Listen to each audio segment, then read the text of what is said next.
کراچی کی ایک ایسی کہانی جو ایک عجیب سوال سے شروع ہوتی ہے، ایک ایسا سوال جو ہمارے معاشرے کی ایک تلخ روایت کو چیلنج کرتا ہے۔ غیرت کے نام پر قتل تو بہت سنے ہوں گے، لیکن کیا کبھی غیرت سے جنم لینے والی شادی کے بارے میں سنا ہے؟ یہ سچی کہانی اسی کے بارے میں ہے کہ کیسے حکمت یعنی عقلمندی غصے پر غالب آ گئی۔ تو یہ کہانی شروع ہوتی ہے کراچی کی ایک کچی آبادی سے۔ وہاں ایک لڑکی تھی سحر، جو دو بالکل الگ مستقبل کے درمیان ایک دوراہے پر کھڑی تھی۔ ایک طرف اس کا خواب تھا چارٹرڈ اکاؤنٹنٹ بن کر اپنے گھر والوں کو غربت سے نکالنا، اور دوسری طرف ایک زبردستی کا مستقبل۔ اس کی شادی اس کے بدمزاج کزن ایوب سے طے کر دی گئی، ایک ایسا شخص جس سے وہ سخت ڈرتی تھی۔ مگر اس کی اس مایوسی میں امید کی ایک ہلکی سی کرن بھی تھی۔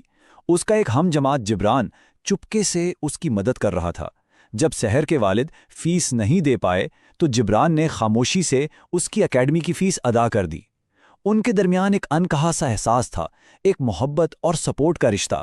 لیکن پھر سحر کے گھر والوں نے شادی کی تاریخ طے کر دی اور اس کے پاس کوئی راستہ نہ بچا۔ شادی میں صرف 4 دن رہ گئے تھے۔ گھبراہٹ اور مایوسی میں سحر اور جبران نے ایک بہت بڑا اور شاید نادانی بھرا فیصلہ کیا۔ وہ گھر سے بھاگ جائیں گے۔ لیکن جائیں گے کہاں؟ انہوں نے لاہور کا سوچا، ایک ایسا شہر جس کے بارے میں وہ کچھ نہیں جانتے تھے۔ بس ایک سنی سنائی بات تھی کہ ان کے محلے سے ایک لڑکی بھاگ کر وہیں گئی تھی۔ اور وہاں جا کر کریں گے کیا؟ اس کا بھی کوئی منصوبہ نہیں تھا، نہ کوئی جان پہچان، نہ کوئی ٹھکانہ۔ صرف 25,000 جیب میں تھے جو جبران اپنے گھر سے اٹھا لایا تھا۔ ٹرین میں سفر کے دوران انہیں احساس ہو گیا کہ یہ کتنا مشکل ہے۔ دونوں گھبرائے ہوئے تھے اور ہر اجنبی کی نظر انہیں ایک خطرے جیسی لگ رہی تھی۔ وہ کس پر بھروسہ کر سکتے تھے؟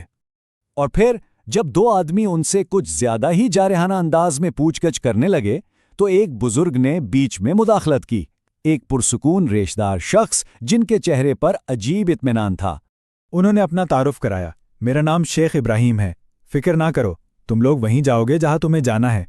وہ لاہور کے ایک سونار تھے۔ ان کی باتوں میں ایک ایسی شفقت اور وزن تھا کہ ماحول کا تناؤ فوراً ختم ہو گیا۔ جب ان دونوں نے شیخ صاحب کو اپنی پوری کہانی سنائی تو انہوں نے ایک بہت گہری بات کہی۔ انہوں نے کہا، جب گھر میں آگ لگی ہو تو پہلے آگ بجھاتے ہیں، اگلے سال درخت پر لگنے والے آموں کی فکر نہیں کرتے، یعنی پہلے فوری مسئلے کا حل نکالو، باقی بعد میں دیکھا جائے گا۔ اور شیخ ابراہیم نے صرف تسلی نہیں دی، انہوں نے سچ میں آگ بجھائی۔ انہوں نے ایک ایسا شاندار اور طویل مدتی منصوبہ بنایا جس نے ان دونوں کی زندگی کو نئے سرے سے تعمیر کیا۔ ان کا طریقہ کار دیکھیں کتنا حکمت بھرا تھا۔ پہلے وہ اکیلے کراچی گئے تاکہ سحر کے گھر والوں سے مل کر ان کا غصہ ٹھنڈا کر سکیں۔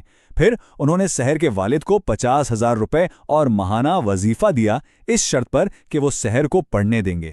صرف یہی نہیں، انہوں نے سحر کے بھائیوں کو اپنا کاروبار شروع کرنے میں مدد کی تاکہ گھر کی مالی حالت ہی بدل جائے، اور آخر میں انہوں نے سحر اور جبران کو الگ الگ اپنے راستوں پر توجہ دینے کا مشورہ دیا۔ یہ کوئی فوری حل نہیں، بلکہ مسئلے کی جڑ کو ختم کرنے کا ایک مکمل منصوبہ تھا۔ آگے کے 10 سال سحر کے لیے امتحان کے تھے۔ وہ واپس کراچی آئی، کالج میں داخلہ لیا، پھر چارٹرڈ اکاؤنٹنسی کی پڑھائی شروع کی، اور 7 سال بعد اس نے اپنی کلاس میں ٹاپ کیا، ایک کامیاب کیریئر شروع کیا، گاڑی خریدی اور اپنے گھر والوں کو ایک نئے گھر میں منتقل کر دیا۔ 33 سال کی عمر تک اس نے واقعی اپنے خاندان کی قسمت بدل دی۔ اب کہانی میں 10 سال آگے چلتے ہیں۔ سحر کے گھر سے بھاگنے کے ٹھیک 1 دہائی بعد شیخ ابراہیم ایک بار پھر ان کے گھر آئے، لیکن اس بار وہ سحر کے لیے ایک رشتہ لے کر آئے تھے۔ انہوں نے لڑکے کی بہت تعریف کی کہ ایک بہت معزز خاندان سے ہے، کامیاب ایئر لائن پائلٹ ہے، اور شیخ ابراہیم خود اس کی سفارش کر رہے تھے۔ انہوں نے یہ بھی زور دیا کہ کوئی بھی فیصلہ کرنے سے پہلے سحر خود لڑکے سے ملے گی اور اپنی پسند بتائے گی۔ اور پھر وہ لمحہ آیا جب لڑکا ان کے گھر آیا۔ جیسے ہی وہ کمرے میں داخل ہوا، سب حیران رہ گئے۔ یہ کوئی اور نہیں بلکہ جبران تھا، وہی جبران جس نے 10 سال پہلے اس کے لیے اپنی ہر چیز داؤ پر لگا دی تھی۔ سحر اور جبران کی شادی ہو گئی۔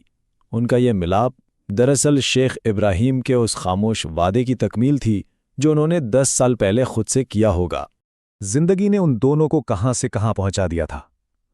سحر ایک کامیاب چارٹرڈ اکاؤنٹنٹ بن چکی تھی اور جبران ایک ایئر لائن پائلٹ۔ دونوں نے اپنے خوابوں سے بڑھ کر کامیابی حاصل کی، اور اس سفر میں ان کے محسن شیخ ابراہیم نے دور سے ان کی رہنمائی کی۔ آج وہ کینیڈا میں اپنے 2 بچوں کے ساتھ ایک خوشحال زندگی گزار رہے ہیں۔ کئی سال بعد انہیں خبر ملی کہ شیخ ابراہیم پیٹ کے کینسر سے لڑ رہے ہیں۔ وہ فوراً ان سے ملنے پہنچے، لیکن کچھ ہی عرصے بعد ان کا انتقال ہو گیا۔ وہ اپنے پیچھے ایک نہ بھولنے والا سبق چھوڑ گئے۔ شیخ ابراہیم حکمت کی زندہ مثال تھے۔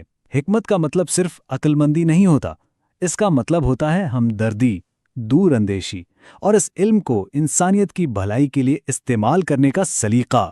انہوں نے اپنی آخری ملاقاتوں میں سے ایک میں سحر اور جبران سے کہا تھا، میرا یہ ایک کام میں اسے اللہ کے سامنے پیش کروں گا اور امید کرتا ہوں کہ اس ایک نیکی کے صدقے میری باقی کوتاہیاں معاف ہو جائیں گی۔ ذرا سوچیے ان کی عظمت کو۔ اور یہ کہانی ہمیں ایک اہم سوال پر چھوڑ جاتی ہے۔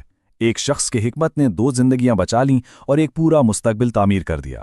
اگر اس کی جگہ غصے اور جذبات کا انتخاب کیا جاتا تو اس کی قیمت کیا ہوتی؟